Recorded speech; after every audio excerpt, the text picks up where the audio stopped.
Welcome back. तो video है कौन देगा 2024 में मोदी को टक्कर। नो वन, कॉपी नहीं है, कॉपी नहीं। Fact check of PM candidates, PM Modi election 2024। भैया मेरे हिसाब से तो कोई भी नहीं है। मोदी जो is doing a fantastic job. Proof है कि कितना ये जो बाहर से ये जो आपको इतनी न्यूज़ सुनने को मिल रही है, कभी ये हो रहा है कभी वो हो रहा है, मोदी जी की गवर्नमेंट को अनस्टेबल करने की कोशिशें हो रही हैं। इससे पता चल रहा है सारी जगह, पाकिस्तान हो, चाइना हो, अंदर बैठी हुई ऑपोजिशन हो, सबको तकलीफ हो रही है क्योंकि वो इतना अच्छा काम कर रहे हैं।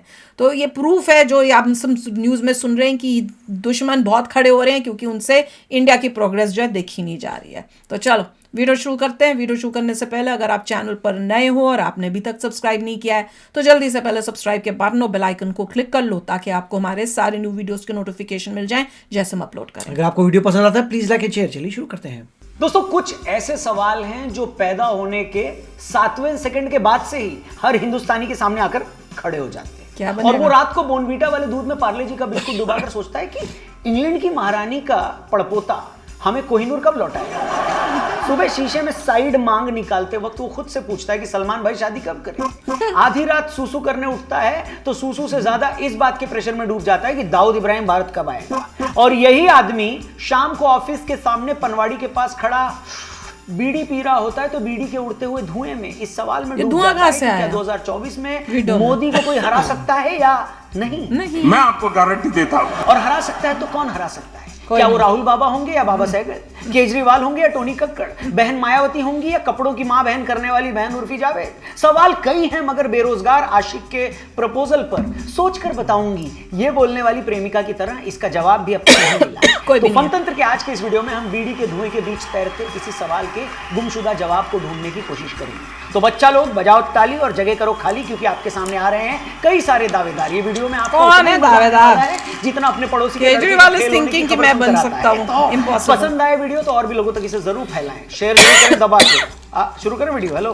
तो करना कर रहे हैं। तो ये थी भूमिका। अब आते हैं सीधा राजमा चावला। दोस्तों 2024 के चुनाव में साल भर बाकी है। यूं तो बहुत सारे पहलवान अपने अपने अखाड़ों में खड़े होकर मोदी को ललकार रहे हैं, चिघाड़ रहे हैं, मगर इनमें सबसे आगे हैं परम पूजनीय, नित्य कॉमेडनीय, सदा हंसोड़नीय, पैदल यात्री श्री राहुल गांधी जी। जोरदार। अच्छा, मेरे को लगा केजरीवाल।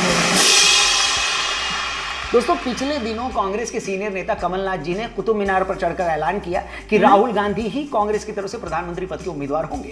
इससे पहले राहुल बाबा भारत जोड़ो यात्रा करके अपनी पीएम उम्मीदवारी का माहौल बना ही चुके थे। और यह भी सच है कि गधे की सींग की तरह भले ही कांग्रेस पार्टी देश से गायब होती जा रही है, नेताओं के आईक्यू की तरह उनकी सीटों का ग्राफ भी लगातार नीचे जाता जा रहा है, बावजूद इसके वो आज भी देश की सबसे बड़ी विपक्षी पार्टी है। इस नाते राहुल जी की दावेदारी बनती भी है। मगर सच ये भी है कि देश में खुद को मनवाना तो दूर, राहुल बाबा तो कांग्रेस में भी अपना लोहा, पीतल, तांबा और एल्यूमिनियम नहीं मनवा पाए। Unfortunately, I'm a member of parliament. Unfortunately, I'm a member of parliament.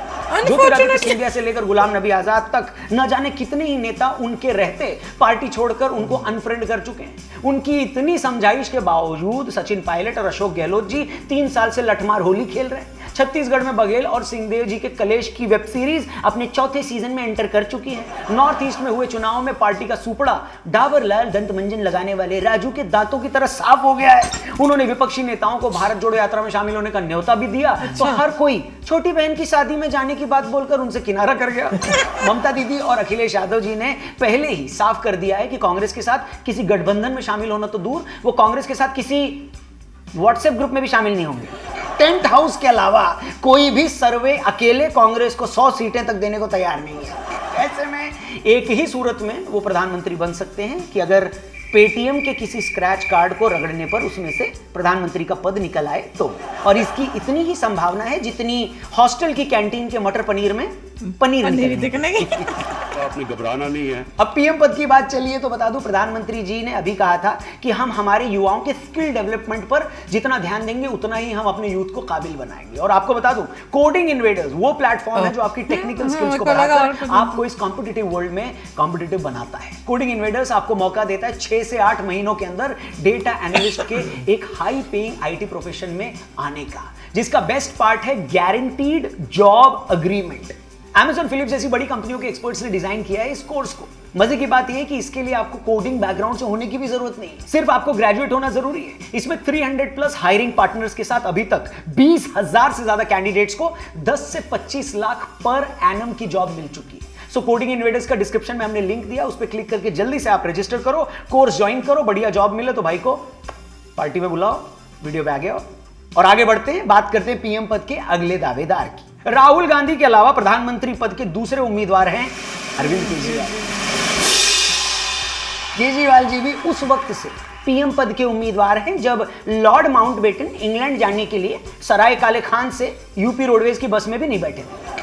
Kejriwal ji ने 2013 का विधानसभा चुनाव जब जीता तो लोग कहने लगे कि वो अगले पीएम हो सकते हैं। 2014 में वो खुद भी चुनाव हारे और उनकी पार्टी के ज्यादातर सदस्यों की जमानत भी जब्त हो गई। दिल्ली में उनकी पार्टी सभी 7 सीटों पर हार गई। 2015 में वो विधानसभा चुनाव जीते तो फिर से कुछ लोगों को उनमें धुंधला धुंधला पीएम दिखने लगा।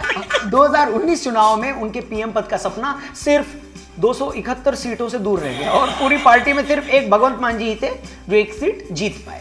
जिस दिल्ली में उनकी सरकार थी वहां की 7 सीटों पर उन्हें लिज्जत पापड़ से भी करारी हार झेलनी पड़ी, जिसमें से 3 लोकसभा सीटों पर तो उनके उम्मीदवारों की जमानत तक जब्त होगी। पार्टी को गुजरात विधानसभा चुनाव से बड़ी उम्मीदें थी, मगर उसके नतीजे मेरी 10वीं के नतीजों से भी गए गुजरे नहीं। बेशक पंजाब विधानसभा चुनाव जीतकर केजरीवाल जी ने अपना कद बढ़ाया है, राष्ट्रीय स्तर पर उनका क्रेज भी बढ़ा है, मगर दिल्ली में रहने के बावजूद अभी उनके लिए दिल्ली बहुत दूर है। वैसे हेलो, हमारा सब्सक्राइब वाला बटन आपसे ज्यादा दूर नहीं है, इसलिए चैनल को अगर अब तक सब्सक्राइब नहीं किया है तो करो ना भाई, क्यों नहीं कर रहे? आगे बढ़ते हैं। एक पार्टी नेता जिसने पिछले कुछ चुनावों में नरेंद्र मोदी को कड़ी टक्कर दी है वो है ममता दीदी।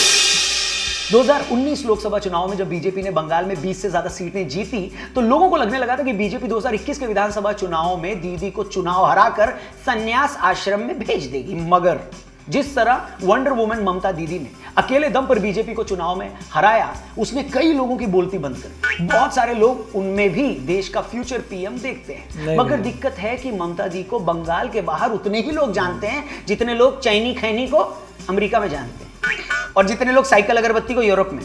बंगाल में 42 सीटों में से भी अगर वो 30 भी सीटें जीत लाएं तो भी इतनी सीटें लाने पर बाकी पार्टियां उनकी लीडरशिप कबूल नहीं करेंगी, क्योंकि कांग्रेस के साथ टीएमसी समझौता करेगी नहीं और बिना कांग्रेस और बिना बीजेपी के बने किसी तीसरे मोर्चे के अपने दम पर सत्ता में आने की संभावना उतनी ही है जितनी किम जॉन्ग उन को शांति का नोबेल मिलने की। ये देखा ना, पूछो तो रही थी, ये क्या है? आगे बढ़ते हैं। भारतीय कहने में राजनीति के छी-छी हूं। सरदार खान नीतीश कुमार जी की राजनीति का एक ही मकसद है, प्रधानमंत्री पद की कुर्सी। पिछले साल जब उन्होंने बिहार में बीजेपी के साथ अपना गठबंधन तोड़ा तभी ये क्लियर हो गया था कि ऐसा करके वो खुद को भावी प्रधानमंत्रियों की मंडी में उपलब्ध करवाना चाहते हैं। भले ही नीतीश बाबू प्यार में पड़ी कन्या की तरह अपनी फीलिंग्स को कितना ही छिपाएं, प्रधानमंत्री बनोगे इस बात पर कितना ही लजा जाएं, मगर हर किसी को पता है कि आज भी वो खाली वक्त में स्केच लेकर खाली दीवारों पर नीतीश लव्स पीएम पोस्ट की ही ड्राइंग करते हैं। मगर इसमें भी दिक्कत यह है कि लोकसभा या विधानसभा चुनाव जेडीयू अक्सर गठबंधन में ही चुनाव लड़ती रही है। 2014 में वो अकेले 38 सीटों पर लड़ी थी तो उनके खाते में सिर्फ 2 सीटें आई। इस बार भी नीतीश तेजस्वी यादव की आरजेडी के साथ गठबंधन में है। उन्हें लड़ने के लिए 15 सीटों से ज्यादा मिलने वाली नहीं। अगर वो ये सभी जीत भी गए, जिसकी उतनी ही संभावना है जितनी पाकिस्तान की वर्ल्ड बैंक को लोन देने की, फिर भी अगर वो 10-12 सीटें भी जीत गए तो इतनी सीटों के साथ वो किसी भोजपुरी फिल्म के लिए थिएटर में पूरी रो तो बुक कर सकते हैं, मगर पीएम पद की कुर्सी पर बैठ नहीं सकते, बशर्ते चूरन वाले नोट की तरह पीएम पद की भी कोई चूरन वाली कुर्सी आती हो। और आप किसके समर्थक हैं? मैं आपको डायरेक्ट पूछ रहा हूं। इसके अलावा पीएम पद के बाकी दावेदारों की बात करें तो कुछ लोग अखिलेश यादव जी का नाम भी हवा में उछाल रहे हैं, मगर ये देखते हुए कि सपा के पास सिर्फ 3 सीटें हैं, मुझे पूरा शक है कि हवा में जो उछाला जा रहा है वो नाम नहीं है, अखिलेश बाबू की इज्जत है। क्योंकि उन्हें भी अच्छे से पता है कि 3 एमपी से लोकसभा में बहुमत पाना तो दूर, 3 लोगों के साथ तो आप यूपी में किसी ऑटो वाले को चलने को भी नहीं बोल सकते। वो भी यही कहेगा कि 1-2 सवारी आने तो फिर चलेंगे। जो गलत है वो गलत है। इनके अलावा पीएम पद पर दावेदारी तो शरद पवार साहब की भी है। वो भी इल्तुतमिश के जमाने से पीएम पद का ख्वाब पाले हैं, मगर अभी तो उनकी महाराष्ट्र में सरकार भी नहीं है। उनका उद्धव ठाकरे की शिवसेना से गठबंधन था, मगर अभी गठबंधन तो दूर, खुद उद्धव जी के पास शिवसेना भी नहीं है। इसी तरह पीएम पद के 75वें दावेदार के तौर पर तेलंगाना के मुख्यमंत्री चंद्रशेखर राव हैं। 80वें उम्मीदवार के तौर पर डीएमके के प्रमुख स्टालिन साहब हैं। पीएम पद के 90वें दावेदार के तौर पर मेरी बुआ का लड़का सोनू है और 105वें दावेदार के तौर पर मेरी गली में खेलने वाला चिंटू। इसके अलावा मेरा पड़ोसी मंगलू की भैंस पारो और पारो का बॉयफ्रेंड विक्रम सिंघानिया भी पीएम पद के दावेदार हैं। बाकी मुझे भी आपसे कुछ पूछना है। इससे पहले कि वो मैं आपसे पूछूं, आप लोग डेटा एनालिस्ट कोर्स की गारंटीड जॉब के लिए डिस्क्रिप्शन में कोडिंग इनवेडर्स का लिंक दिया, वहां पर क्लिक करें, रजिस्टर करें, मेरा कोड JOB20 यूज करें, 20% का आपको डिस्काउंट मिलेगा और गारंटीड जॉब बैच में हो सकता है आपको जॉब मिल भी जाए। फर्स्ट 100 लोगों के लिए डिस्काउंट है, इसलिए जल्दी से इसमें अप्लाई करें, देर किस बात की, और जॉब मिले तो भाई को पार्टी पे जरूर बुलाएं। इसी के साथ आज के फनतंत्र में इतना ही, जिसमें हमने आपको उन 13,843 लोगों के बारे में बताया जो आज देश में पीएम पद के दावेदार कोई भी नहीं है, सिर्फ मोदी अब जी। मुझे जो आपसे पूछना है वो ये कि अगर आपके भी आसपास व्हाट्सएप ग्रुप में, कोचिंग सेंटर में, आस पड़ोस में, सोसाइटी में कोई पीएम पद का दावेदार हो तो कमेंट सेक्शन में उसका नाम जरूर लिखेंगे। बताइएगा। और अगर आप भी खुद को पीएम हमें पद अपनी का कंट्री दावेदार दुबानी मानते नहीं हो, है। तो अपना ही नाम लिख दो। यहाँ पर कौन सा सपने देखने पर जीएसटी लग रहा है ब्रो। फिलहाल के लिए इतना ही। वीडियो पसंद आई हो, जो कि आई ही होगी, मैं मान के चल रहा हूँ, तो आप और भी 4 लोगों तक इसे जरूर पहुंचाइएगा, शेयर करिएगा, दबा के हमारे चैनल को भी सब्सक्राइब करिएगा, फेसबुक देखने पेज को लाइक करिएगा और राम राम बोलिएगा इंस्टाग्राम और Telegram. Thank you for watching once again. जल्दी मिलते हैं यहीं पर। नमस्कार, जय हिंद, वंदे मातरम। यार क्या क्या कैंडिडेट्स दिखा दिए, मेरा तो ब्लड प्रेशर हाई हो गया, मैं तो टेंशन में चली गई हूँ। मैं तो सच्ची में बहुत सीरियसली मैं इंजॉय नहीं कर पाई ये वीडियो जिस तरह से कर सकती थी कि लाइट हार्टेड वैसे मैं नहीं देख पाई इस वीडियो को, क्योंकि भैया कंट्री का कोई सवाल कंटेंट है है, नहीं। देश का सवाल है। वहां राहुल गांधी, वहां केजरीवाल दिखा दिया, वहां मोदी जी नीतीश के कुमार दिखा दिया, वो अलावा- अखिलेश यादव देख के तो मेरा और टेंशन आई हो गई। 3 सीटें ही हैं। तो भी बता, तो कोई मेरे ख्याल से अभी कोई कैंडिडेट होना भी नहीं मोदी जी चाहिए। के अलावा कोई he is doing a fantastic job. अगर कोई गलत कोई नहीं। कैंडिडेट आ गया, सारी मेहनत पे पानी फिर जाना है। मैं तो ये सोच रही हूँ, ये तो आंसर साफ साफ है कि और कोई कैंडिडेट है ही नहीं। होना भी नहीं चाहिए। Yeah. We have a fantastic काफी अच्छा प्राइम वीडियो था, मिनिस्टर यार। उन्होंने काफी मजाक उड़ाया था और कंटेंडर्स का, और यही मैसेज दिया था कि मोदी जी के अलावा कोई कंटेंडर नहीं है। बिल्कुल, बहुत ही अच्छा लगा कि भैया Very मैसेज nice. अच्छा था भाई। जागो इंडियंस, जागो, इंडिया को आगे बढ़ाना है, बहुत इंपॉर्टेंट है यार, बहुत इंपॉर्टेंट है। तो चलो चलते हैं। अच्छा, आप भी लिख देना कमेंट सेक्शन में आपको कौन लगता है कि कौन बनना चाहिए पीएम इन 2024। ठीक है, समझ लो किसको बनाना है। चलते हैं, मिलेंगे नेक्स्ट वीडियो में बहुत ही जल्द। Till then take care and bye bye. तो अगर आप मेरे इस चैनल पे नए हो तो जल्दी से सब्सक्राइब के बटन को हिट करो और बेल आइकन को क्लिक करो, ताकि आपको मेरा जब नया वीडियो मैं लगाऊं आपको उसके बारे में जल्दी से पता चल जाए।